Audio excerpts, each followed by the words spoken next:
Des els talons.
Molt bé.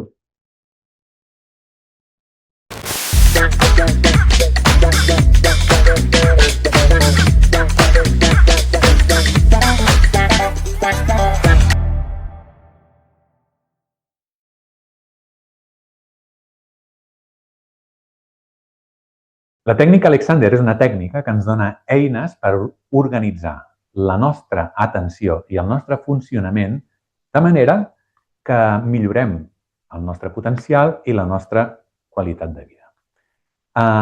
Això ho fa reconeixent que tenim tota una sèrie d'hàbits automàtics, hàbits posturals, hàbits de funcionament, hàbits de pensament, que acaben comprimint-nos, acaben fent-nos petits i acaben agafant la nostra atenció i tancant-la.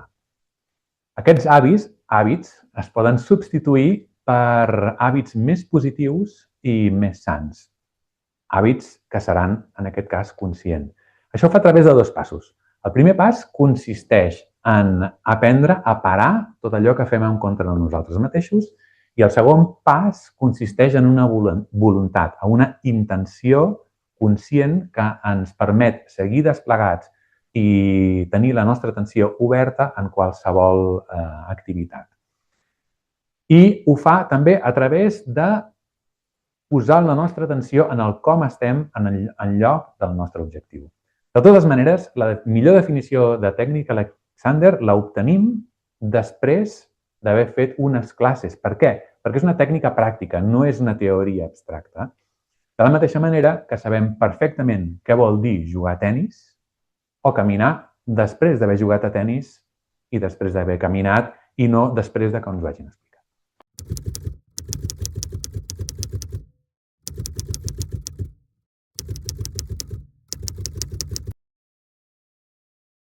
Bienvenidos y bienvenidas a nuestro nuevo episodio del podcast sobre la técnica Alexander. Hoy estamos de nuevo en Barcelona para hablar, intercambiar con Joel Moreno Codinacs en su espacio de trabajo en Barcelona, en Sant Antoni. Muchas gracias por recibirme y por tu tiempo compartiendo unas cositas sobre la técnica para entender un poco mejor qué es y para qué es y total y tu experiencia. Pero antes de todo, para la gente que no te conoce, ¿quieres presentarte de manera muy corta? Sí. Doncs, hola, soc Joel. La meva formació és formació de músic. Soc músic, soc guitarrista, dono classes de música també i vaig arribar a la tècnica Alexander doncs, per intentar primer fer classes i volia intentar, o sigui, rebent classes, i el que volia intentar era millorar la meva capacitat de performar, d'interpretar. I a la vegada també per una sèrie de dolors que tenia a l'esquena i vaig poder-lo solucionar, vaig poder millorar la meva capacitat d'interpretar, que és tot un procés que encara està en marxa, i llavors em va interessar tant que em vaig fer la formació. Vaig fer la formació de 3 anys a Terrassa i la formació de professor. I ara estic donant classes de tècnica Alexander i doncs, ajudant a la gent a millorar la seva qualitat de vida, la seva capacitat d'interpretació. Tinc alumnes que també són guitarristes i músics i que a través de la tècnica Alexander doncs, poden millorar com jo he pogut fer. És un procés, no és una tècnica en què l'aprenguis i et permeti arribar a un punt on ja has acabat, sinó que és un procés que dura tota la vida i doncs, que s'allarga i que ens permet tota l'estona anar descobrint. Muy bien, muchas gracias. Entonces, como acabaste la formación, ¿hace cuánto tiempo ahora? Doncs ara fa, jo crec que 2 anys. Entonces, en 2023. 2023, sí. Vale, muy bien. ¿Y desde entonces te dedicas totalmente a clases de técnica Alexander? No, no em dedico totalment a classes de tècnica Alexander.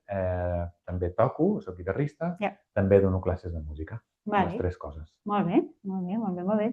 Però és una activitat força principal perquè realment al final s'acaba doncs, infiltrant a tota la teva vida. I tot i que tu donis classes, estàs practicant tècnica Alexander tota l'estona. Ya. Bueno, en España especialmente creo que la técnica Alexander está más conocida entre músicos, justamente. Sí, ¿no? Músics i també actors i actrius.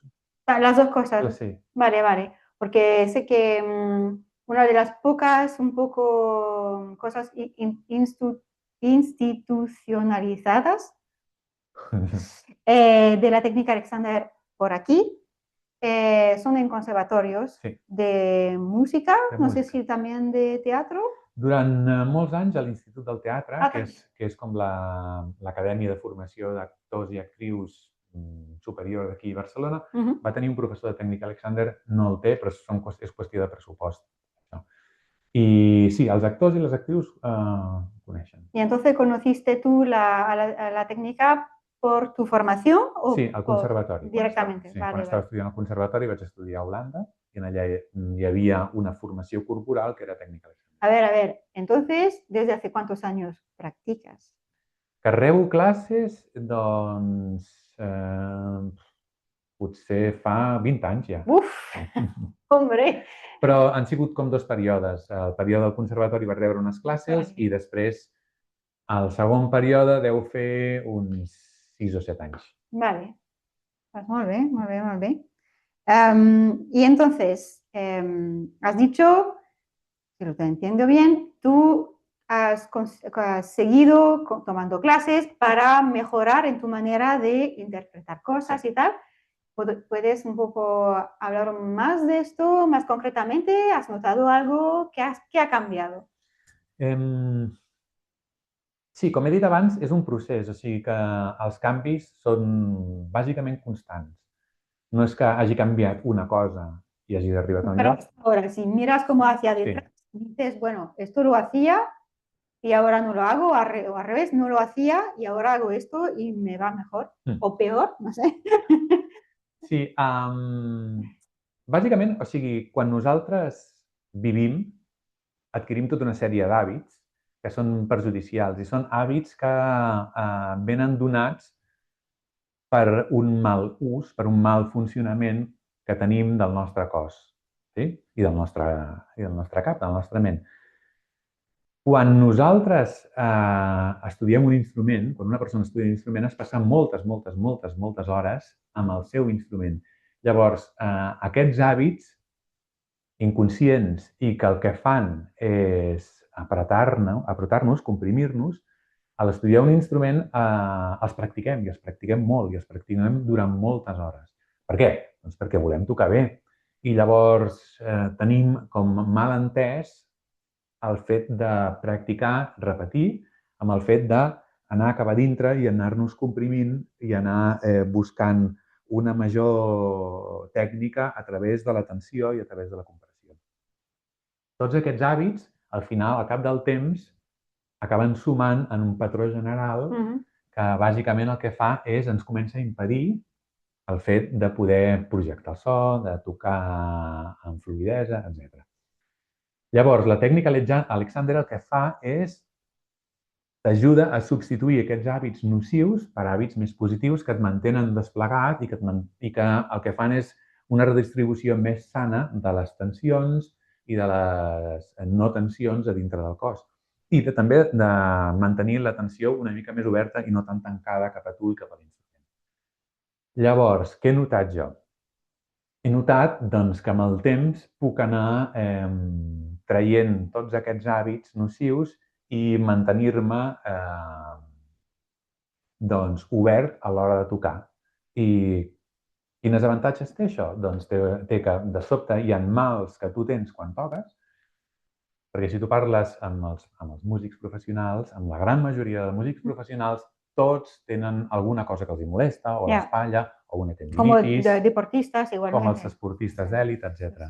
O tenen un impediment o en un dit, o a l'esquena, o els hi fa mal l'esquena, o han de deixar de tocar durant un temps, i això bàsicament és per lo que hem dit. El que he notat jo amb la tècnica Alexander, i repeteixo que és un procés i que no és que ara ja no tingui hàbits nocius, sinó que sóc capaç de detectar-los i millor que abans i d'alguna manera anar-los substituint a poc per hàbits més bons. I el que he notat és que puc tocar sense fer-me mal, puc tocar d'una manera més oberta i puc ajudar a altra gent doncs, a fer el mateix procés. Vale. Entonces, desde el punto de vista del dolor, en tu caso, realmente no tienes dolor ahora tocando. Realment això sí que és un abans i després, ara no en tinc. Guay.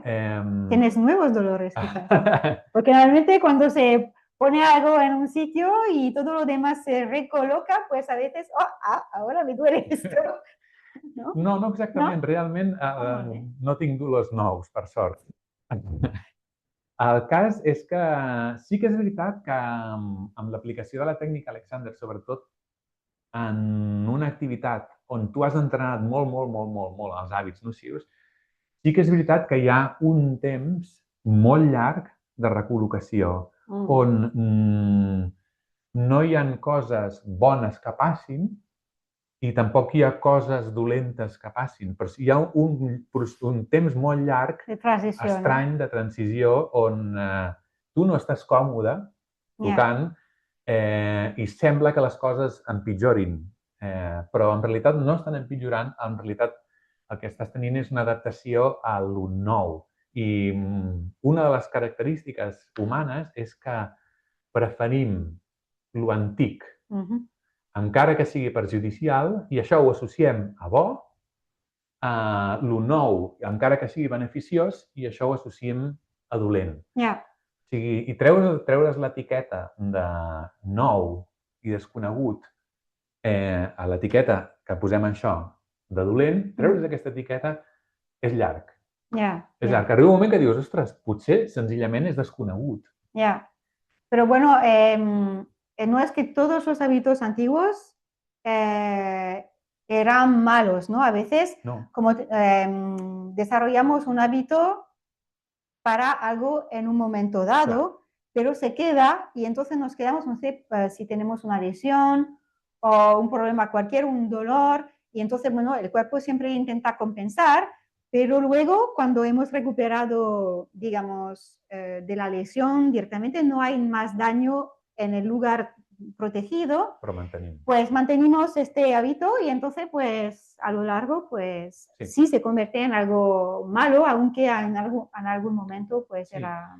De fet, els hàbits no són dolents per si mateixos. I, de fet, els hàbits són necessaris, perquè si no tinguéssim hàbits, hauríem de, per exemple, a ser conscients de que estem caminant tota la vida. I això seria un problema gegant, perquè, bàsicament, hauríem d'anar pel carrer tota l'estona sent conscients d'on tenim el peu, on tenim la cama. Vull dir, els hàbits són bons. Nosaltres podem anar pel carrer caminant, perquè tenim l'hàbit de caminar, i poder fer altres coses. No podríem conduir. No podríem conduir, no podríem parlar, no podríem fer moltes coses. El que passa és que hi ha hàbits que sí que ens perjudiquen i que per una sèrie de raons que a la tècnica Alexander tampoc li importen aquestes raons, hem aconseguit que aquests hàbits vagin en contra nostra. I aquests hàbits realment estan tan enquistats a nosaltres en nosaltres que en realitat no desapareixen mai. No és que nosaltres aconseguim fulminar aquests hàbits i substituir-los per una cosa bona. Sempre hi són. El que passa és que amb la tècnica Alexander aconseguim crear altres hàbits que al cap del temps són tan potents que podem triar si fem la nostra activitat amb els antics hàbits nocius o amb els nous hàbits no tan nocius. Però sempre hem de triar-ho. Sempre és una tria conscient. Sempre agafem la guitarra, per exemple, ens la posem a sobre i hem de dir el meu hàbit s'ha de fer així. Doncs llavors soc conscient d'això i el substitueixo. Però això passa absolutament sempre i qui ha fet tècnica Alexander sap que li passarà absolutament sempre. A mí me gusta como la imagen de tener como un pequeño diablo y un pequeño ángel. No es tan simple, ¿no? Porque no es, en realidad no es una cosa o la otra, como es algo muy complejo, hay muchas cosas que pasan, pero como reconocer quién está hablando. Es como, volvemos a lo de siempre, que me gusta más y tengo mucha experiencia y he tenido mucho éxito con esto. Y esto, bueno, tarda mucho, es incómodo y tal, pero... Sí, és una bona imatge, és una bona imatge. No sé, como pensar en ello como... Ahora no, ahora estoy, en otro momento, ¿vale? A vegades també passa que la gent pregunta bueno, i hauré de pensar tota la vida? Si realment vull canviar els meus hàbits dolents i substituir-los per hàbits bons i conscients, hauré de fer aquesta tria d'una manera constant tota la vida? Quanta energia, no? I la resposta és una mica sí. Hauràs de fer-ho. I és una energia. El que passa és que la gent no se n'adona que encara que els hàbits siguin automàtics, també els estàs triant. D'alguna manera. També hi ha alguna cosa teva que està triant aquells hàbits. I també és un desgast d'energia. El que passa és que, com que són automàtics, no ens n'adonem que estem gastant aquesta energia. I de l'altra manera, sí que ens n'adonem.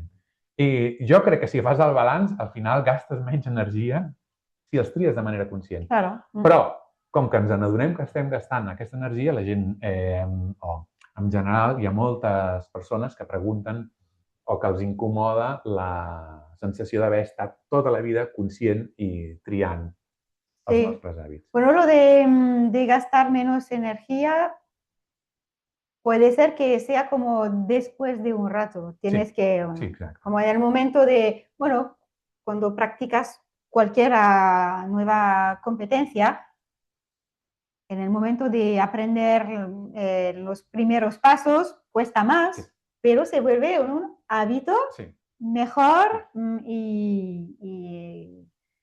y entonces no tenemos que gastar tanta energía para dejar de escuchar a nuestro amigo del pasado aquí. Vale. Bueno, no sé si tienes una respuesta para ello, pero tú tocas a menudo enfrente de públicos y tal, y tienes la sensación que el público tiene otra reacción a tu manera de tocar estos días, de una manera u otra, como se nota, llega al público también tu manera distinta de tocar. En comparació a no haver fet. Puede ser que no, La resposta és clarament sí. Sí? Clarament sí. Però, diguéssim, no és una qüestió personal, no és una qüestió meva, és una qüestió bastant òbvia. Si tu vas a un concert i veus a una persona tocant o vas a una obra de teatre o vas a veure dansa i veus que l'actitud corporal d'aquesta persona és una actitud tancada, una actitud cap a ell mateix, doncs d'alguna manera les teves ganes de continuar posant l'atenció en aquesta persona no són les mateixes que si aquesta persona és una persona que està desplegada i amb l'actitud de connexió con el público, amb l'altre. Con la atención. Exacte. Llavors, no és una qüestió de que jo ho hagi notat o no, és que és una qüestió que és com d'una obvietat. Vull dir, és difícil d'explicar per lo obvi que és. Vale. I és una cosa que realment a les meves classes, per exemple, moltes vegades quan un alumne està o tocant així o està tocant així, moltes vegades senzillament li faig una foto i ell mateix al·lucina. Claro. I sense haver tocat, de fet, sense haver escoltat cap nota, sense haver... No és una qüestió d'actitud, realment. Total, total. Por ello también es tan difícil cambiar. Sí. Y a mí me parece, porque me pasa a mí y creo que pasa a muchas personas, quizás todas, que aprenden y practican la técnica Alexander mucho, es que incluso cambia tu actitud en la vida en general. Sí, clar. Clar.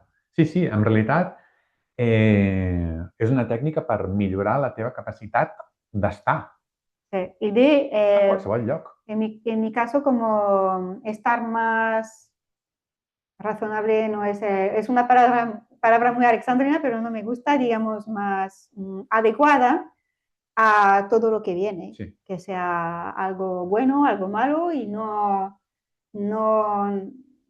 estar en piloto automático siempre para decir, bueno, es que yo suelo enfadarme siempre cuando pasa esto. Sí, vale, hasta hoy, pero a partir de hoy puedo hacer otra cosa. Sí, et dona la... Bla, bla, bla. Exacte, et dona la capacitat de triar i, de fet, amb la tècnica Alexander, si t'enfades, vull dir, no és una tècnica on tu de sobte et deixes d'enfadar i ho acceptes No, és una tècnica que et permet, si t'enfades, enfadar-te de veritat i enfadar-te bé. Y para algo I triar. que merece enfadarse y no cualquier cosa. Bueno, a ver, esto depende de muchas cosas, de dónde venimos, si estamos, como solemos enfadarnos muchos, trauma, educación, cultura, bueno, muchas cosas, pero bueno, y a mí me suena que en el pasado compusiste también. Sí. ¿Y has notado algo en ese sentido o no tanto? Es más como en el espacio con el... A nivell de composició, clar, a nivell de composició, o sigui, qualsevol cosa que tingui a veure amb el fer, la tècnica Alexander té un efecte. Llavors, a nivell de composició, quan estàs composant, evidentment, sí, hi ha un efecte. Hi ha un efecte perquè estàs més obert, pots estar més estona assegut a la cadira i composant, per exemple, o d'alguna manera no entres en bucles, que és més fàcil entrar quan no tens eines que et permeten estar desplegat i obert. Llavors, sí que té efectes a nivell de si l'efecte és més bo de la composició o més dolent, això no.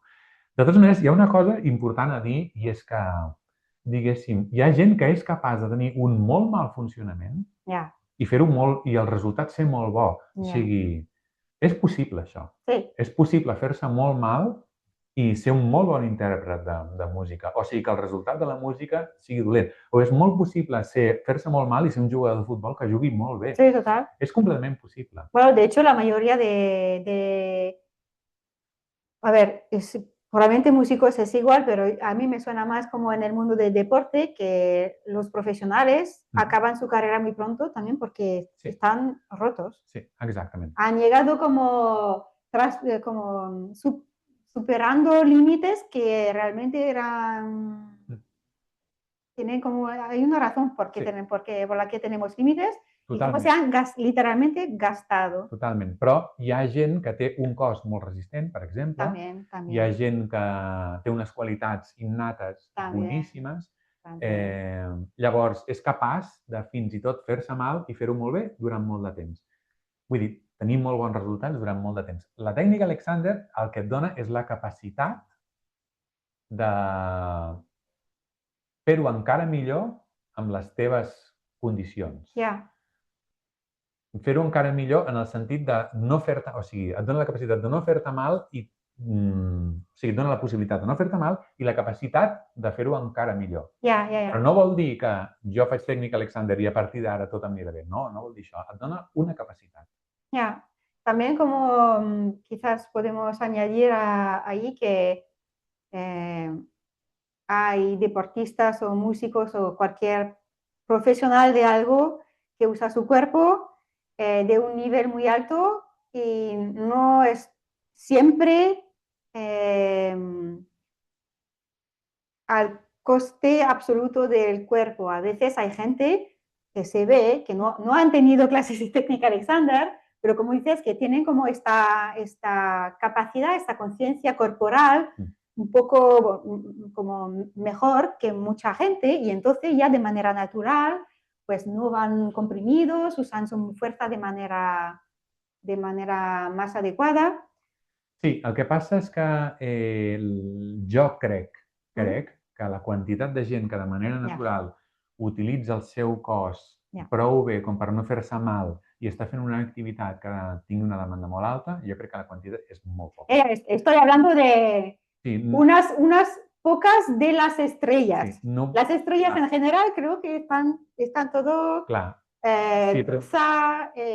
deporte, música, teatro posiblemente, esto no lo sé, aunque el señor Alexander era actor, pero vull dir, a vegades tendim a pensar en els casos excepcionals, i els casos excepcionals són excepcionals. Nosotros somos más normales. La gran majoria de nosaltres, la immensa gran majoria de nosaltres, el 99,9999% de la gent, no tenim aquesta capacitat. I fins i tot els que tenen aquesta capacitat podrien beneficiar-se enormement de la tècnica Alexander. Per tant, és un camí de pensament que no és... Jo no crec que és molt productiu, això. No, pero yo creo que es también el problema, es que nos orientamos a unas pocas personas que tienen ya, o sea, por naturaleza, por inteligencia natural, digamos, sin tener que aprender muchas cosas encima, y mucha experiencia, y entrenadores, y dietistas, y no sé qué, un entorno que le permite llegar y nosotros queremos como reproducir lo que miramos. Clar. Lo que se ve no es lo que se hace. Sí, jo crec que és un mal camí. És molt més productiu pensar humilitat. Què és el que jo estic fent ara mateix i com ho podria millorar. Crec que no té res a veure amb aixecar. De fet, és una tècnica constructiva. És fixar-te en el com estic fent jo aquesta activitat en lloc de fixar-nos en l'objectiu, en l'output, com es diu, en el resultat de la nostra activitat. Si és bo o si és dolent, doncs no. Em fixo en com ho faig jo i treballo en com ho faig jo, i el resultat segurament serà millor si jo m'estic fixant en com ho estic fent i intento millorar això. Vale. Ahora, seguramente durante todos estos años, con la experiencia de recibir y ahora dar clases, conociendo a varios y varias profes, seguramente de técnica Alexander, me gustaría saber si tienes como un sueño o algo que te gustaría ver en el futuro para la técnica Alexander, que ahora no ves, o algo que quieres compartir. Sí. Si no pasa nada. Cambiamos de tema. No. Sí que m'agradaria una cosa. És una tècnica realment que, diguem, qui l'ha practicada... Vaja, jo no conec a ningú que hagi practicat la tècnica Alexander a fons i que no tingui la certesa absoluta... Ningú, no conec a ningú. Sí, jo crec que no. I que no tingui la certesa absoluta de que li ha canviat la vida cap a millor. Sí. No conec a ningú. I això, en realitat, no em passa amb cap altra disciplina. Sí. Conec a molta gent que ha practicat de manera professional un instrument i que se n'hagi penedit. D'acord? I conec a molta gent que ha practicat moltes coses i que alguns, per ells, els ha canviat la vida i ha sigut molt bo, i per als altres no. En canvi, en tècnica Alexander, el resultat és zero. No hi ha ningú que l'hagi practicat a fons i que no digui, uau. Llavors, això té una càrrega molt profunda. En molts sentits, la tècnica Alexander és una pretècnica, o sigui, és una cosa que ens ajuda a fer qualsevol altra cosa. I el meu somni seria que d'alguna manera una part molt gran de la població passés per un procés d'aprendre la tècnica Alexander. Per què? Doncs perquè això et permet estar a qualsevol lloc, a la feina, a una classe on estàs aprenent, jugant, o sigui, fent un esport, tocant un instrument o qualsevol cosa. Això et permet fer-ho d'una manera molt millor, molt més receptiva, que avances molt més ràpid i que realment et fa estar millor.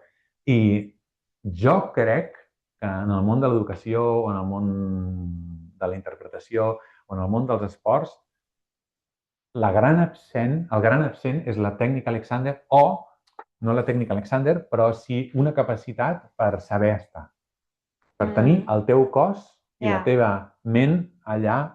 I aquesta capacitat no hi és, la majoria de gent no la tenim. I si la tinguéssim, doncs, sí, jo crec que el món seria millor. Sí que sí, aquest és el meu somni. Ojalá podemos llegar a mucha más gente con ello y que... Pero sí, es verdad, también es algo que lo que dijiste que funciona siempre. Sí. De hecho, cuando se desarrolló esa técnica hace 100 años y más, Sí. más o menos. Sí, 125. Ya. Como la idea era también tener un poco de apoyo científico, Sí. porque aunque no se explica por qué funciona, cuando ves, si lo haces de esta manera, tienes el resultado. Sí. Siempre. Es que no, por ello, ¿cómo se puede considerar como una manera científica de trabajar? Porque si das los pasos tal cual es, pues el resultado está aquí. Es que no puede ser otra cosa. Si no lo haces, o haces una cosa que pinta, pero bueno. Yeah. I això me parece muy interesante. Sí, a nivell científic hi ha un grup de gent que estan molt avançats i que estan treballant molt i que estan posant sobre la taula moltes coses.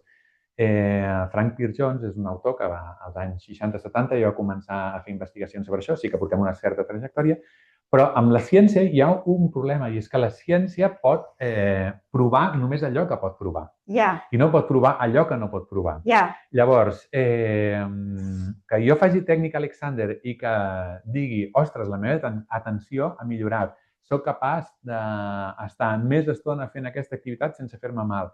Clar, això és molt difícil de provar. No vol dir que si no ho proves no sigui una veritat. Yeah. Senzillament vol dir que a la ciència li costa molt provar. Yeah, bueno, no, sería como otra caja muy grande para abrir, sí, que me gusta muchísimo. Sí. Solo una cosa también, que un problema de la ciencia o del método científico que tenemos, pues es un problema, funciona de esta manera para nosotros, es que para comprobar si algo está o no está, como sí o no, tienes que poder aislarlo. Sí. Y esto no se puede hacer con la técnica. Es decir, porque trabajamos con toda la complejidad y la conexión de nosotros, mente, cuerpo, todo en el espacio, la gravedad, no sé qué. Y entonces, no sé si algún día vamos a encontrar una manera de comprobar esto, pero es muy difícil para aislar. Por suerte hay un grupo de científicos ahora que se meten en ello. Siempre tengo la página web de ellos en la descripción de todos los vídeos para la gente que está interesada en mirar estudios. Pero bueno, cerramos aquí para no hablar demasiado de otras cosas. Si hoy, ahora, fuese tu última oportunidad de hablar con el mundo de la técnica Alexander, con una frase, ¿cuál sería? Y ahora puedes hablar de nuevo con el mundo, compartiendo tu frase, la última. Doncs la meva frase és aneu i proveu. És l'única manera que sereu convençuts de si la tècnica Alexander us funciona. Proveu. Vale, pues Joel, muchísimas gracias. A tu. Me ha gustado mucho trabajar contigo y hablar contigo y espero que tengas mucho éxito y mucho éxito también a convencer a muchos músicos y más gente por este trabajo. Y a vosotros, muchas gracias por vuestro interés y vuestro tiempo. Espero que os haya gustado. En caso afirmado, como siempre, se puede poner un like, suscribir al canal, se puede dejar un comentario Obviamente se puede compartir este vídeo, que sea con vuestro grupo de familiares, amigos, gente del trabajo, no sé. Y nos vemos pronto en el próximo episodio. Y fins aviat. Adéu.